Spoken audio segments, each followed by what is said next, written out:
So you guys have seen just about everything when it comes to making your own jigs and powder coating here on the channel. The one thing you haven't seen is the use of a fluid bed. Now, the reason I haven't made my own fluid beds is just I have a lot of other mold modifications and projects that take priority over a fluid bed. I personally don't have an issue with powder coating straight out of the cups. However, there are a handful of colors that I do make large batches in that would be very nice to have a fluid bed. Well, now we have just a plug-and-play kit from Engraves Bait Molds. Now, full transparency, they did send me a set of these to test out. I used the first set the first version that they sent me. They worked just fine, but there were some slight modifications that we together decided to make. We now have version 2. They are also available on their website. They have these in black, red, white, and blue if you're curious about these and want to go pick them up. Now, like I mentioned, it's just a plug-and-play kit. The only thing you need is an air supply. Everything else will be included in the kit. I'll turn you guys around. We'll go over here to the workbench. I'll show you all the parts and pieces and how simple this is to put together and start powder coating with your own fluid bed. So this is what the complete kit is going to look like. You have your little base, you have your powder chamber with a lid, it comes with a filter and an air valve. Now these are the TJ's Tackle filters.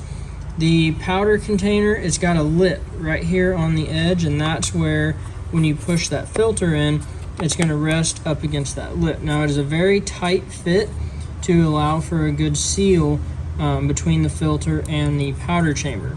Then you just put your powder in there, screw it onto the base, take your little air valve, push it in there, and then just like everyone, I have just a cheap aquarium pump from a pet store. These pumps come with air hoses, so the only thing you need besides this kit is a pump. You're going to take your air hose, plug it in, and that's it. Once you got your powder in, you plug your pump in, adjust your air valve, and I'll show you all this here in a second, and then you're ready to powder coat. And then of course you got your lid. When you're done, just screw your lid back on and you're good to go. Now what they're going to do is they're going to sell the whole kit, and then like you'll see here, you can buy just the top chamber where your powder is going to go. So if you want to just get one base and then get just the top chambers for the colors you're going to use, you can do that as well. Now, when I first saw the design of this, my concern is how well is this seal, or how well is this filter going to seal and keep powder from falling down along the edges. Well, I have used this one. I've shaken it, I've tapped it on the bench, I've done everything, and as you can see, there's zero powder residue in that chamber in the bottom. So I have had no issues whatsoever with that sealing, and as you can see, we already have powder in there. This is what we're going to be using today. We're going to powder coat some of my underspins. I'm testing out a new hook. For anyone wondering about this, I'm sure I'll get a comment. I have a video showing exactly how to modify a mold to make these. I'll link it down below along with the fluid beds. So without any more talking, we're going to plug this one into our air hose. We'll put that powder chamber on, we'll get our air flowing, and we'll powder coat up a couple of these underspins. So we've got our air pump turned on. We're going to take, as you can see here, it's not on yet. We're just going to slowly open this valve. I'm going to try to do this without making a mess. Slowly open the valve until we see a little bit of powder moving.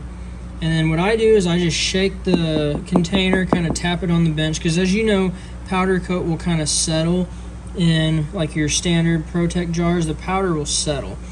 And that's the benefit of using these if you're powder coating a lot at once. I know you may not be able to see it because it's white, but you can see we've got plenty of airflow. We can shake it around. The powder is going to be nice and fluffy. We can powder coat several jigs at a time, and you don't have to constantly shake up your container like you would if you were just going straight out of the jar. So you guys probably aren't going to be able to hear me once I get the heat gun going, so I'm going to get the heat gun out. We're going to heat these up. We'll dip all of them. I've got 6 or 7 I'm going to make, and then we'll show you guys the end result.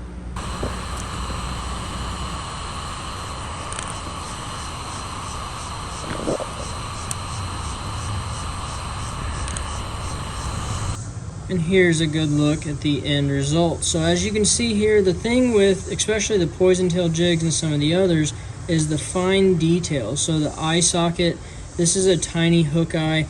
If you're using just the powder coat cup, sometimes you can get it a little too thick and you'll lose some of the detail. Well, the benefit of the fluid bed, and this isn't just this fluid bed, it's any fluid bed for that matter, it makes the powder nice and fluffy and airy to where you get a nice, smooth, even coat of powder coat. You don't lose any of the detail on your jig head. And a thinner coat of powder coat is actually a little more durable, so you're going to get a better end result when you're done. But as you can see here, it works incredibly well. You get a nice, smooth, even coat all the way around your jig head. The wire form, I don't mess with taping those off, even the hook eye, because if you have your heat right and you have your powder nice and fluffy, none of that will get clogged up. You can see the screw is completely open all the way through, and you're good to go. And there you go, guys. That's the first look at the new fluid beds from Engraves Bait Molds. Now, this is just my honest review on this. I'm not sponsored by them. I'm not affiliated with them. I make no money off of these products if you guys go buy them. This is just my personal opinion. These work out great for me. Not only do they work very well, but it saves me from having to go buy a 10-foot stick of PVC pipe just so I have the couple of these that I need. Because there's only a few colors that I actually want a fluid bed for. Everything else I'm perfectly fine with powder coating out of the original containers that powder coat comes in. So for me, this worked out very well. They just happened to send these to me to try out. Like I mentioned, this is not the first version that they sent me. We made a small adjustment. We have the new one. This one works incredibly well. I really like it. If you guys want to go check them out, like I said, I'll have it linked down below. Hopefully you guys liked this video. If you did, hit that like button, subscribe to the channel. We'll see you on the next one.